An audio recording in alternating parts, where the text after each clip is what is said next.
كلمة اللجنة المنظمة يلقيها نيابة عنهم الأخ العميد الركن عبد السلام بن صالح الجمعان العمري، وليتفضل مشكورا مأجورا.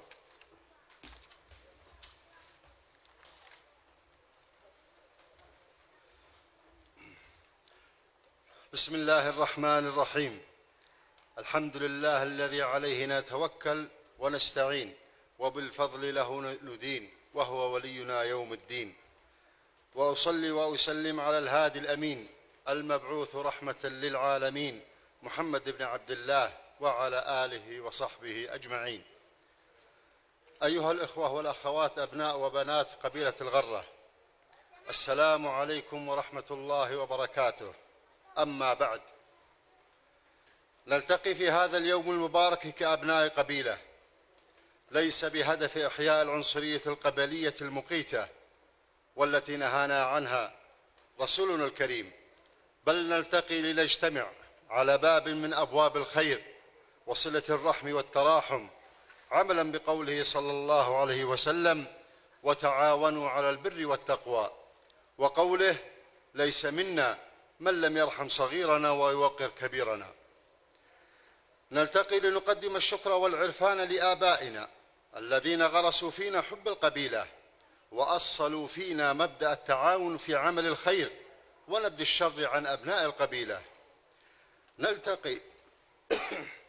نلتقي لنكرم أبناءنا وبناتنا المتفوقين في مسيرتهم التعليمية، ولنكرم أبناءنا وبناتنا الموهوبين والمتميزين في شتى المجالات.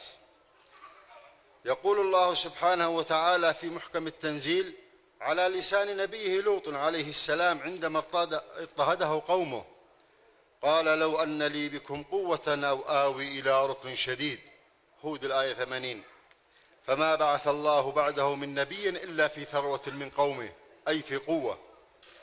وعلى ذلك نلتقي اليوم لننقل لأبنائنا ما ورثه لنا آباءنا في أهمية الارتباط بالقبيلة، ولنذكرهم بأن مصطلح العائلة لا يعني الأب، الأم، الإخوة والأخوات، بل يتعدى ذلك ليشمل العائلة الكبيرة ألا وهي القبيلة. ونقول لهم بأن ركنكم الشديد هو قبيلتكم. نعم، قد نختلف في وجهات النظر، وقد لا تتفق آراءنا وميولنا تجاه حدث أو عمل معين أو طريقة تسييره، إلا أن ذلك لا يفسد للود قضية، ولا يكون مدعاة للبعد عن القبيلة أو تجاهلها أو عدم حضور اجتماعاتها. ففي التقارب والاجتماع تآلف ومودة وصلة رحم. وإني لأجدها فرصة في هذا الملتقى لأوجه الدعوة إلى نائب القبيلة وحكمائها أن يعيدوا النظر في تأسيس صندوق خيري للجماعة يختص بالديات ومساعدة المحتاجين من أفراد القبيلة وفق أسس وقواعد معلومة تتجاوز ما كان معمول به سابقا، وبما يرضي الأكثرية من أبناء القبيلة. أخواني وأخواتي، هذا هو الملتقى الأول لنا، وقد نشأت فكرته من مجموعة من أبناء القبيلة هدفهم استمرارية صلة الرحم بين أفراد القبيلة والتعاون فيما بينهم والنصح بما يرضي الله، وربط النشء الجديد بقبيلتهم وتعريفهم بها، وبأنهم ينتمون إلى قبيلة لها تاريخ مجيد في الترابط والتلاحم ومؤازرة بعضهم البعض. ونحن ندعو الله ألا يكون هذا هو الملتقى الأخير لنا، وسنعمل بجهودكم وتعاونكم ومقترحاتكم في إدامة هذا الملتقى ليكون تجمعا سنويا لنا. وفي النهاية هو جهد بشري قابل للخطأ والنسيان، ونستميحكم عذرا إن قصرنا أو نسينا عن غير عمد، فإن أتممنا فمن الله وبفضله، وإن غير ذلك فمن أنفسنا والشيطان. ونكمل نقص عملنا بآرائكم النيرة ومقترحاتكم التي ستكون بإذن الله خير معين لنا في تحسين وتطوير أعمال الملتقى القادم. أبناء قبيلة الغرة بالمنطقة الشرقية، أتقدم لكم جميعا أصالة عن نفسي ونيابة عن اللجنة التحضيرية بالشكر والتقدير على حضوركم ونجد العذر لإخواننا الذين لم يحضروا، سواء المتمتعين بإجازاتهم أو المرابطين في الثغور، ونسأل الله لهم العودة سالمين. وأخص بالشكر الأخوة الذين دعموا هذا الملتقى ماديا، وأسأل الله أن يجعلها في موازين حسناتهم. وأكرر شكري للأخوة أعضاء اللجنة التحضيرية الذين بدأوا الفكرة وخططوا لها ونفذوها، وهم غارم بن محمد، وعبد الله بن غارم، وغيثان بن حسن، وحمدان بن حسن، وعلي بن لصم، ومصمم الشعار عبد العزيز بن رافع.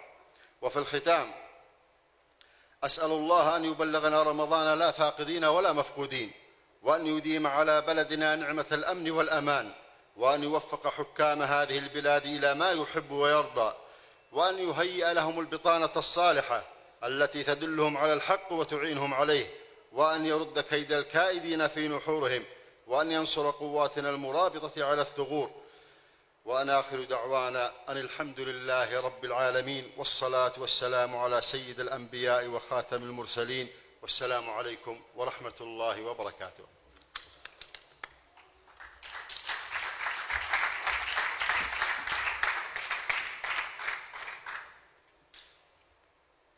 حضورنا الكريم، العلم هو نبراس الحياة، وهو النور الذي تستضيء به البشرية وتعرف حقوق خالقها سبحانه وتعالى، وحقوق العباد، وكيفية التعامل مع أفراد المجتمعات سواء في الأطر الدينية أو الاقتصادية، وتبادل المصالح أو في الأطر الإنسانية.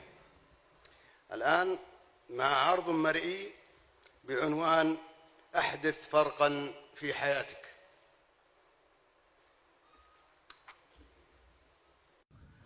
بسم الله الرحمن الرحيم، الحمد لله والصلاة والسلام على رسول الله.